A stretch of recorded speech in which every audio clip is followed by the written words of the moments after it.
Are you in the state of North Carolina and you want to start a nonprofit? Then make sure you watch this video because I'm walking through 8 important steps you need to know to get that done.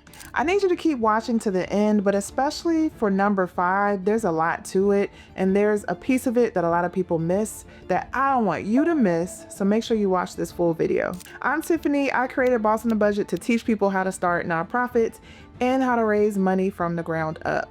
I actually have a really comprehensive startup checklist. It's completely free. So if you need that checklist, comment checklist below. Now this assumes that you've done a lot of the background work. I've talked about this in other videos before, but you need to have a sense of who's on your board. You need to have a sense of your mission and the focus of your work and the programming that you want to do. This is based on the assumption that you have that pretty secure, and you just need to understand the mechanics of how to actually start. What's the paperwork? Where do you go? All those things. So number 1 is your name. So you need to decide a name pretty early on in the process for starting your nonprofit. And you can actually go to the Secretary of State's website and look for registered businesses because you want to check and make sure that no other business, whether it's for-profit or nonprofit, has your name. The reason why you want to do that is because you don't want people to get confused in the marketplace. If they see a name that's very similar to yours, especially when you want people to remember you and to support your organization.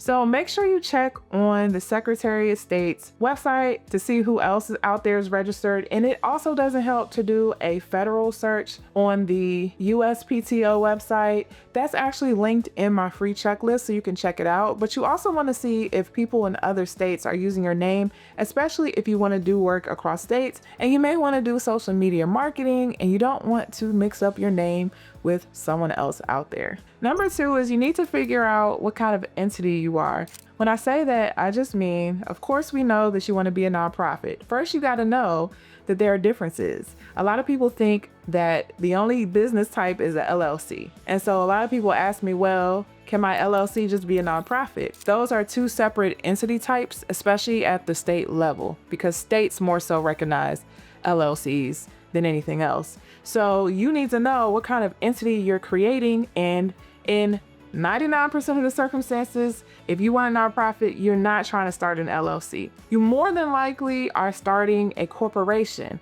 but maybe not. Most people are, but you may be an association. There's a separate form for starting a nonprofit association in North Carolina. So for number 2, you got to understand, well, what type of entity are we?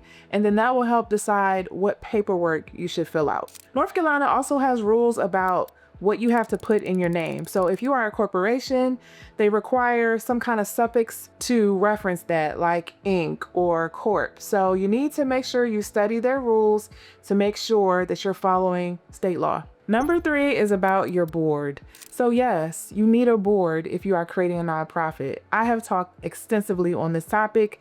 It's not up for negotiation. You may not have a lot of board members, and that's typically the case for people starting out, but you need a board to get started. And if you want to grow and you want to scale, you got to really invest in creating a strong board. But to start out, North Carolina only requires 1 board member, but here's the thing. If you're going to apply to the IRS, they typically like to see at least 3. So just keep that in mind that for North Carolina, you can have 1 board member listed on the paperwork, but just have in mind the names of the people that will be on your board because you're going to have to put them on the IRS application. If you dig a little bit deeper into the law, you'll see that in order to be on a committee, North Carolina requires at least 2 board members. So even though to start the requirement is 1, you may still need more people. So my advice is not to do the bare minimum. Try to have at least 3. Number 4, you need to think about your registered agent. A registered agent is just somebody who is physically located in the state who can receive official correspondence for your organization. You may list yourself. You may list a company that you go with that does registered agent services. It's really up to you, but just know that that information will be public and people will be able to access that and find you. So if you want your home address to be private, you may want to consider a different registered agent because you need to log whatever address people can get access to you in order to deliver official documentation. Before I go to number 5, I just want to say I've referenced the law a couple of times. One thing you need to know about starting a nonprofit is that a lot of your regulations and the rules come from your state where you operate in, or the state that you incorporate in. A lot of people think it's the federal government that regulates a lot of what goes on with nonprofits, but states regulate way more, and they have way more to say about your activities. So you need to study the law in your state where you're operating to make sure that whatever you're putting in your documents does not contradict state law. Number 5 is your articles of incorporation. So this is the document that you're submitting to the state to basically declare that you are a business, you are official, and they will send back a certificate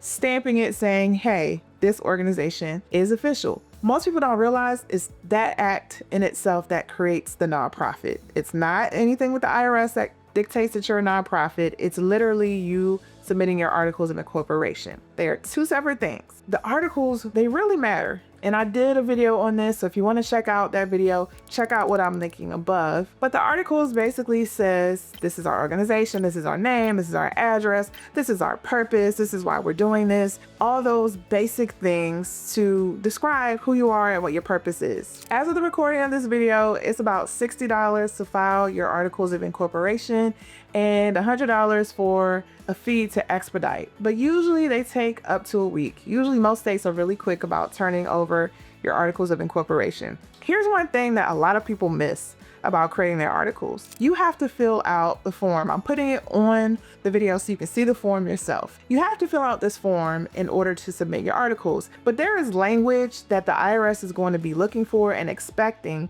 in your articles. So if you know you're going to apply for 501c3 status, when you submit your articles to the state, the federal government wants to make sure you have that information in there. Yes, there are two separate processes, but you still gotta have the language if you know you're eventually gonna have 501c3 status. The document that North Carolina provides for you does not include that information. So if you just fill out the form as is, you'll have to do an amendment, right? If you want 501c3 status. But North Carolina references a different document. It's NC 14. And in that document, it lists the language that the IRS typically is looking for. I tell people to go directly to the IRS website to get this suggested language. I'm linking it in the description box below. But you need to have that language in there word for word because the IRS is going to ask you if that language is in your articles. And you don't want to lie.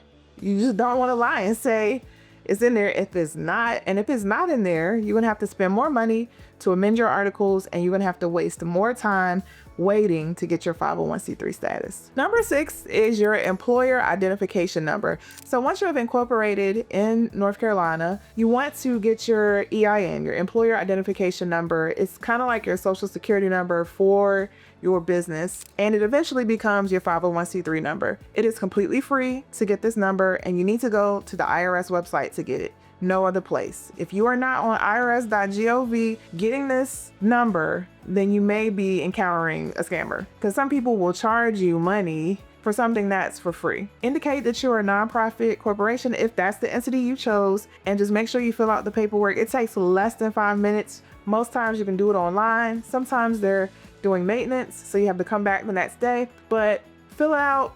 You get the form immediately. A lot of people think that they have 501c3 status once they get their EIN. No, baby, you still got some things to do, but this is one of the first steps before you then go to the IRS. Number 7 are your bylaws. You're not necessarily required to have bylaws, but it's important to work on this document that outlines who you are as an organization, what your procedures are, especially when it comes to your board. So your bylaws typically speak to how your board operates, how many people can serve on the board, what a majority looks like for a vote, procedures for elections, committees, roles of the chair, treasurer, things like that. They really speak to the conduct of the board, and it's good to have some kind of order to how you operate because the board is legally responsible. They are the group that's responsible for the decisions made by the nonprofit. So you just want to make sure you have some kind of document. Then is your legal document, is a document that you should refer to and how you make decisions about your organization. Because when you need to answer vital questions, a lot of times those answers should be in your bylaws. For number 8, it's all about getting 501c3 status. In order to get that status, which means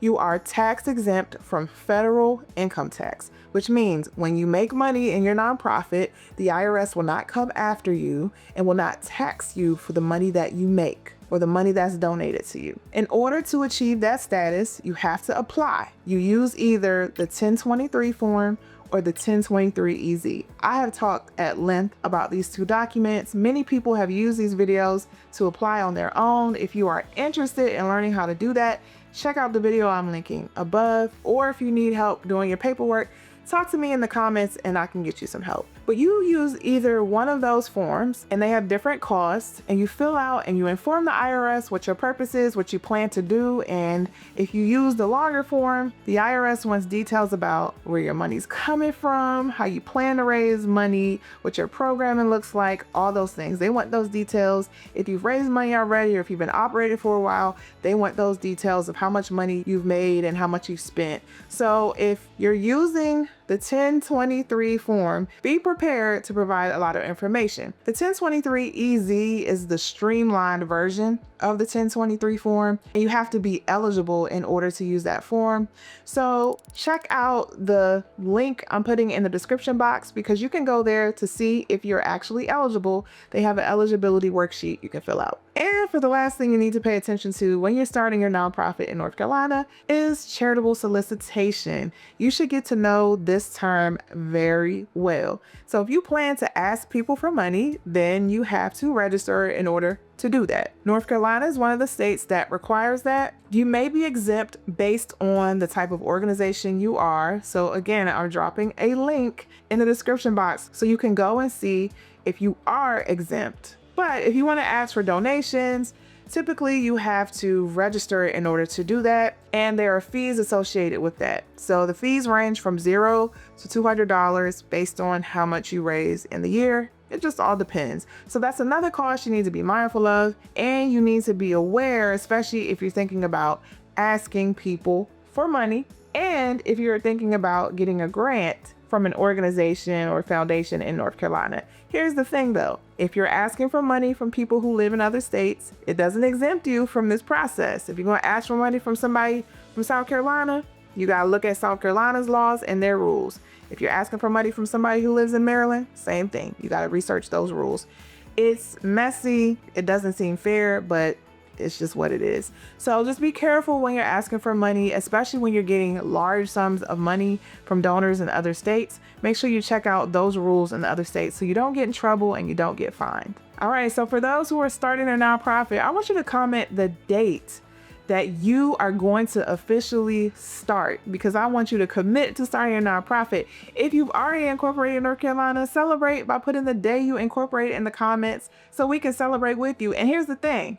If you watch this video and then you go incorporate, come back and tell us so we can celebrate. If you need help with starting your nonprofit, you can visit me at bossonabudget.com. I have a 1-year workbook which helps guide you through your first year of starting your nonprofit.